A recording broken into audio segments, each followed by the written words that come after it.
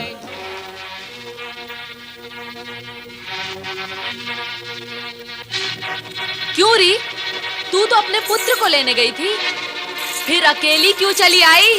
हाँ? तेरा चोर बेटा अब वापस आएगा? हाँ? गाय के थन में मुंह लगा के कहीं पे दूध पी रहा होगा। नहीं, वो गया तो जा, अब तू भी चली जा। चल, निकल जा यहाँ से। अरे तारा, निकलकर कहाँ जाएगी मेरी बहन? कहीं भी जाए, हमें उससे क्या? एक तो इसका पुत्र उपमन्यु कहीं चला गया, वो उसी दुख में दुखी है। दूसरा तुम उसे निकालोगी तो स्थिति क्या होगी इसकी? तुम्हें इसकी और इसके पुत्र की बड़ी चिंता है, मेरी काली गाय की नहीं। उसका कोई दुख नहीं। तारा, गाय तो मूल्य देकर भी मिल जाएगी, पर क्या पुत्र मूल्य देकर भी मिलते हैं? मेरी बहन कहीं नहीं जाएगी, वो यहीं रहेगी। भूले भटके से जिस दिन भी इसका पुत्र मिल जाएगा, उस दिन से ये यहाँ नहीं रहेगी, समझे? हाँ? तारा! भैया, उपमन्यु। ओम नमः शिवाय, ओम नमः शिवाय, ओम नमः शिवाय, ओम नमः शिवाय, ओम नमः शिवाय, ओम नमः। आंखें खोलो उपमन्यु, आंखें खोलो। ओम नमः शिवाय। देखो कौन आया तुम्हारे सामने। नमः शिवाय, ओम नमः शिवाय। आंखें खोलो उपमन्यु। नमः शिवाय, उपमन्यु, नमः शिवाय। त्याग करो इस कठिन तपस्या का। तुम्हारी आयु तप करने की नहीं, सुख भोगने की है। नमः शिवाय। आंखें खोलो उपमन्यु।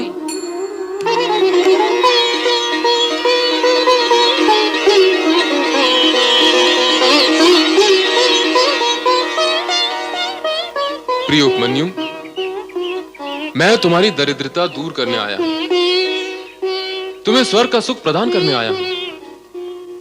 ऐसा सुख जिसकी तुमने कभी स्वप्न में भी कल्पना नहीं की होगी। आप स्वर्ग के राजा इंद्र महाराज हैं? हाँ, स्वर्ग का अधिपति देवराज इंद्र हूं मैं। आपको अनेकानेक प्रणाम। पर इंद्र महाराज, मैंने न तो आपकी आराधना करके आपको बुलाया और न स्वर्ग के सुख की कामना की है, फिर क्यों आप मेरी आराधना में विघ्न डालने आ गए हैं? क्या मैं तुम्हारी आराधना में विघ्न डालने आया हूं? अरे भोले बालक, मैं तो तुम्हारा हित करने आया हूं, पर ये तो बताओ कि तुम आराधना किसकी कर रहे हो? देवों के देव भोलेनाथ भगवान शिव की। अरे अरे अरे अरे, उस भभूतधारी भूतनाथ की आराधना कर रहे हो तुम? इंद्र महाराज, मैं यदि कहूं कि बड़ों का नाम बड़े आदर से लेना चाहिए, तो आपको लगेगा यह बालक बड़ों के सामने बड़ी बातें कर रहा है।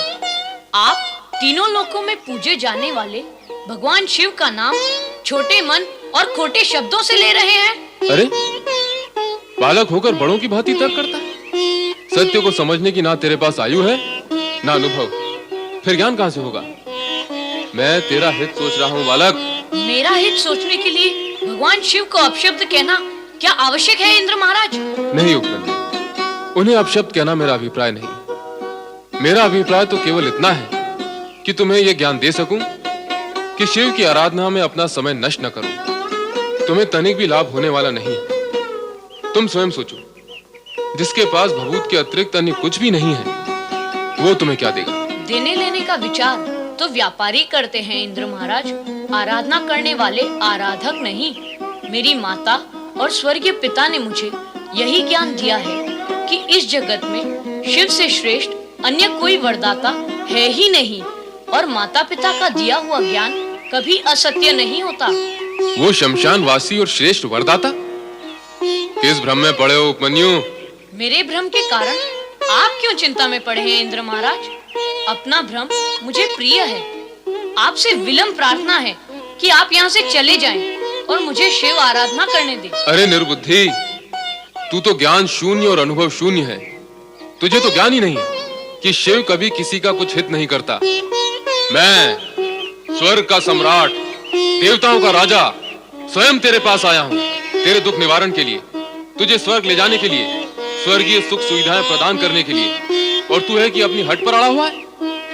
अरे मूर्ख बालक, बड़े बड़े ऋषि मुनि और ध्यानी ज्ञानी भी निरंतर कठोर तपस्या करने के पश्चात स्वर्ग की एक झलक तक नहीं पा सकते, और मैं तुझे वहां का स्थान और सुख उपलब्ध करवा रहा हूँ। इंद्र महाराज, आप तो अपनी गरिमा भी भूल गए। अब मुझे तो लाज आती है आपसे कुछ कहते हुए। आपको उत्तर देने के लिए यदि मेरे शब्दों में कठोरता आई तो उसका प्रभाव मेरी आराधना पर पड़ेगा। कहो तो, तुम कहना क्या चाहते हो? यही कि आपने मुझे क्या कोई भूखा या लोभी पक्षी समझ लिया है? और क्या आपका स्वर्गीय सुख कोई दाना है जिसे आप बार बार मेरी ओर फेंक रहे हैं ताकि मैं उसे चुग लूं और भगवान शिव की आराधना से विचलित होकर लोभ से भरे आपके सुखजाल में फंस जाऊं? नहीं, ऐसा नहीं होगा। अब आप चाहे रहे अथवा जाएं, मैं अपने आराध्य भगवान शिव के चरणों में जाता हूँ। ओम नमः शिवाय, ओम नमः शिवाय। हे भक्त, अब आरंभ होती है तेरी भक्ति की अग्नि परीक्षा। नमः शिवाय, ओम नमः शिवाय,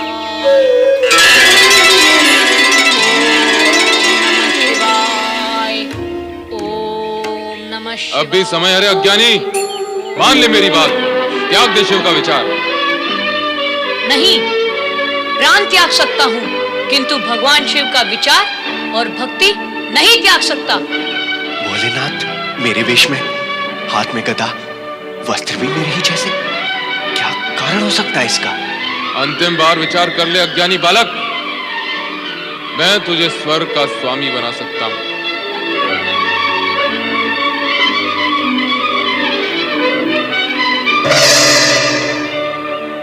नहीं चाहिए मुझे स्वर्ग, मुझे केवल शिव दर्शन चाहिए, शिव चरणों का प्रसाद चाहिए।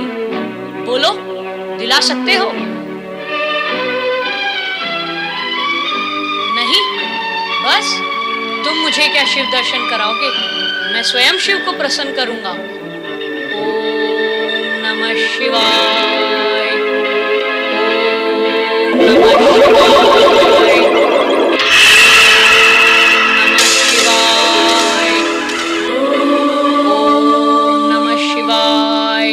ओम नमः शिवाय, ओम नमः शिवाय, ओम नमः शिवाय, ओम नमः शिवाय, ओम नमः शिवाय, ओम नमः शिवाय, ओम नमः शिवाय, ओम नमः शिवाय, ओम नमः शिवाय, ओम नमः शिवाय, ओम नमः शिवाय, ओम नमः शिवाय, ओम नमः शिवाय, ओम नमः शिवाय, ओम नमः शिवाय, ओम नमः शिवाय, ओम नमः शिवाय, ओम नमः शिवाय।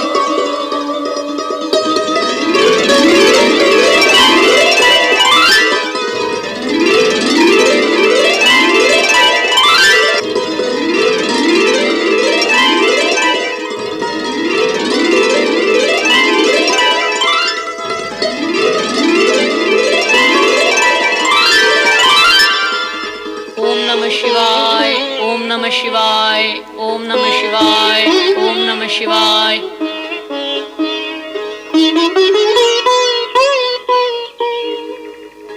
ओम नमः शिवाय, ओम नमः शिवाय, ओम नमः शिवाय, ओम नमः शिवाय, ओम नमः शिवाय, ओम नमः शिवाय, ओम नमः शिवाय, ओम नमः शिवाय, ओम नमः शिवाय, ओम नमः शिवाय, ओम नमः शिवाय। हे शिव भगवान, मैं आपकी शरण में आया हूँ। मुझे जितना आता है, जैसा आता है, मैं आपका नाम ले रहा हूँ, आपको पुकार रहा हूँ। मैं तो माँ को भी माँ कहकर पुकारता हूँ तो वो आती है। आप भी शिव हैं, ओम है। मेरी पुकार सुनो, मुझे दर्शन दो भगवान, मुझे दर्शन दो। तुम तो सारे जगत के पिता हो। मैंने सुना है कि माता पिता तो बालक की एक पुकार पर दौड़े चले आते हैं, फिर आप क्यों नहीं आ रहे? क्या मुझसे अप्रसन्न है? बोलो भगवान, बोलो बोलो जगत पिता, बोलो। अरे हठधर्मी बालक, तू फिर विचार कर ले, तुझे स्वर्ग मिल सकता है। तेरी माँ और तेरे पूर्ण परिवार को स्वर्ग सुख मिल सकता है। आप यहाँ भी आ गए? तेरी भलाई के लिए। तेरी माँ को स्वर्ग सुख मिलेगा तो तेरा पुत्र धर्म सफल हो जाएगा, और धर्म की सफलता से बढ़कर अन्य क्या कर्म और उपलब्धि हो सकती है रे बालक? धर्म और कर्म का ज्ञान तेरे जीवन को सुखी बनाएगा। नहीं नहीं नहीं, मुझे धर्म कर्म जानना भी नहीं है। मुझे केवल शिव दर्शन चाहिए। शिव दर्शन, शिव दर्शन।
प्रिय उपमन्यु, मैं तुम्हारा आराध्य शिव हूं।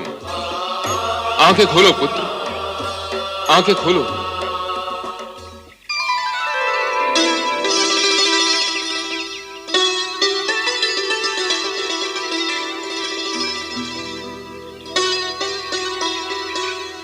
प्रभु, मेरे भोलेनाथ।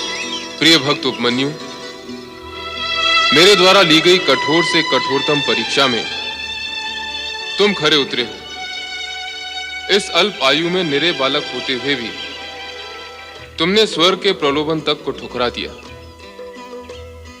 मुझे तुम जैसे संतोषी प्राणी ही प्रिय हैं। मैं तुमसे अत्यंत प्रसन्न हूं। तुम्हारा नाम नैष्ठिक शिव भक्तों में अमर रहेगा। भोलेनाथ की जय हो। आओ पुत्र उपमन्यु, पितृभाव से मैं तुम्हें हृदय से लगाने के लिए उत्सुक हूं। प्रभु, आओ पुत्र उपमन्यु। मेरे आराध्य, मेरे भोलेनाथ, मेरे शिव, मेरे भगवान, मेरे स्वामी, मेरे आराध्य, मेरे भोलेनाथ, मेरे शिव।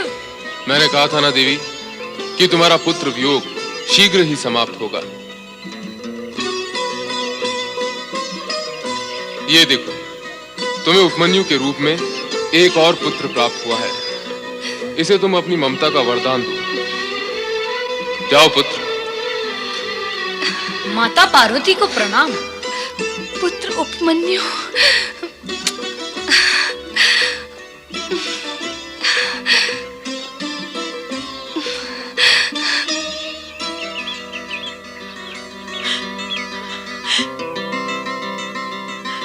पुत्र उपमन्यु, पुत्र। माँ, कहाँ था रे तू?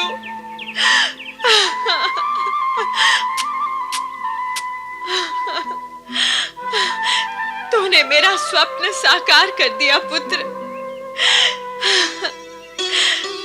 स्वयं भगवान शिव और माता पार्वती ने तुझे अपना पुत्र स्वीकार किया है। अरे, शिव और पार्वती की जो कृपा तुझे प्राप्त हुई है वो तो देवगण भी प्राप्त नहीं कर सकते। देव तुल्य संपदा प्राप्त कर ली तूने पुत्र। देवराज, आज तो आप प्रसन्न मुद्रा में हैं, किंतु इससे पूर्व जब आप आए थे तब आपके मुख पर भय और चिंता व्याप्त थे। भगवान, एक तो देवर्षि नारद की सूचना, तत्पश्चात स्वयं मैंने सुना था कि आप उपमन्यु को स्वर्ग का स्वामी बना रहे हैं। उसे स्वर्ग का स्वामी बनाने के लिए स्वर्ग के पूर्व स्वामी अर्थात मुझसे स्वर्ग का हरण होना भी तो आवश्यक होता। इसीलिए मैं दुविधा की स्थिति में था। सत्य तो यह है देवराज कि नारद ने आपको भ्रमित किया और आप यहां चले आए, किंतु जो कुछ आपने देखा और सुना वो भी सत्य नहीं था। समझ गया भोलेनाथ, वो सब आपकी लीला थी। उपमन्यु की परीक्षा और आपकी लीला का ज्ञान उस समय मुझे नहीं हो सका था। भगवान, मैं अपने अज्ञानपूर्ण आचरण के लिए लज्जित हूं और क्षमा याचक भी। भोलेश्वर, मुझे क्षमा करें।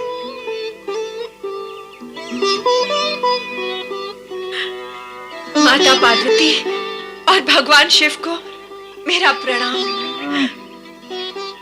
भगवान, मेरे पुत्र उपमन्यु ने दरिद्रता में जन्म लिया और दरिद्रता में ही पला। इसने घोर कष्ट सहे हैं दीनानाथ।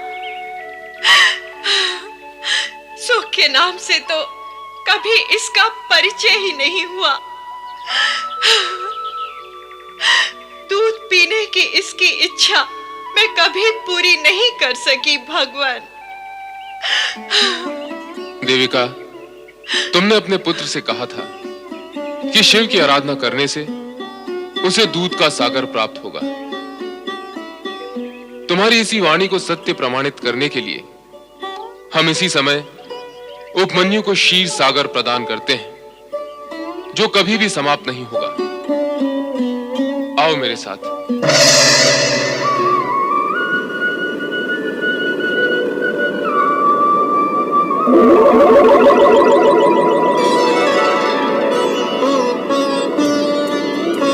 विशाल क्षीर सागर के दूध से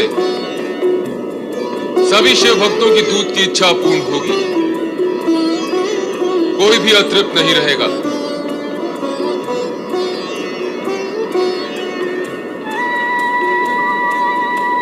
पुत्र, मैं तुम्हें अक्षय वरदान देती हूँ कि तुम चिर कुमार रहकर शिव भक्ति तथा ज्ञान के प्रकाश द्वारा जन जन में भक्ति और सद्भावना का प्रचार प्रसार करते रहोगे। प्रभु, अब उपमन्यु को आप ऐसा अक्षय वरदान दें जो अद्भुत हो। पुत्र उपमन्यु, तुम योग विद्या में पारंगत होकर अपने असंख्य शिष्यों को योग विद्या प्रदान करोगे। वेदों सहित समस्त ब्रह्म विद्या तुम्हें सहज ही प्राप्त होगी तथा जगत की सर्वश्रेष्ठ समृद्धि इच्छा मात्र से ही तुम्हारे सामने प्रकट होगी। तुम जगत के परम संतोषी प्राणी माने जाओगे।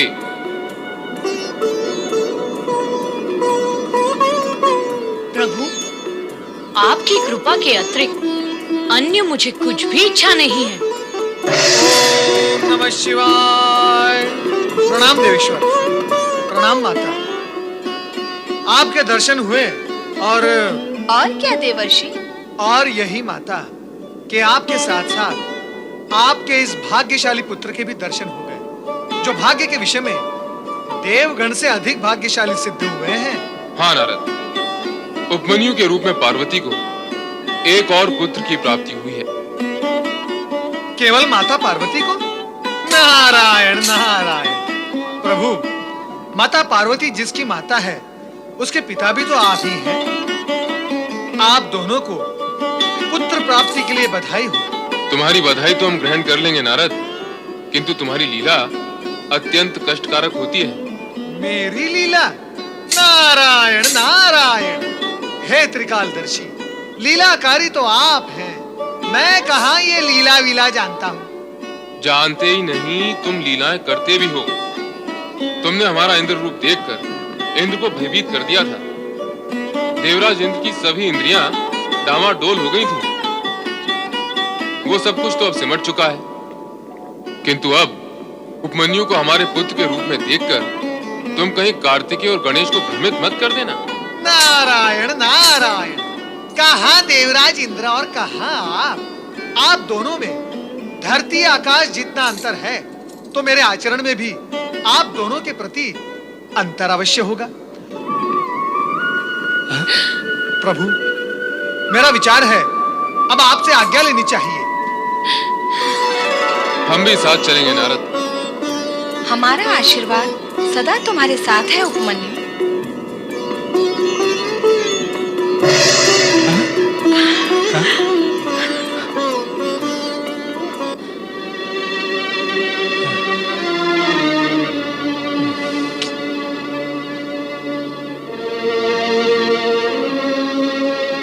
हमें क्षमा कर दो बहन।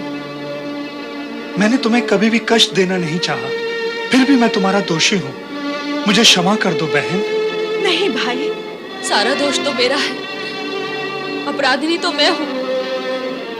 तुम दोनों को मैंने बहुत दुख दिए हैं। अपने पिता की संपत्ति पर गर्व करके आप सब लोगों का मैंने अपमान किया। मुझे क्षमा कर दो देवी का बहन, मुझे क्षमा कर दो। मामा जी और मामी जी, आप दोनों व्यर्थ ही चिंता कर रहे हैं। जो कुछ हुआ, जो हो रहा है और जो होगा, वह सब भगवान शिव की कृपा से हुआ है। वे मेरी परीक्षा ले रहे थे। वे अप्रत्यक्ष परीक्षक थे और आप प्रत्यक्ष। परीक्षा पूर्ण हो चुकी है। अब आप अपने आप को दोषी न माने। सब प्रसन्न हैं, आप भी प्रसन्न रहिए। मेरी तो भगवान शिव से यही प्रार्थना है कि आपको भी वही सुख संपत्ति प्राप्त हो जो आपको कभी सुलभ नहीं हुई।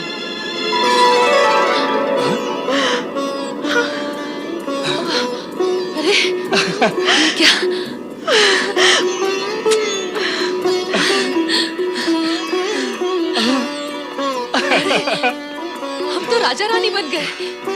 और अपना बेटा राजकुमार। ये तो अपने प्रिय उपमन्यु की वाणी का ही चमत्कार है।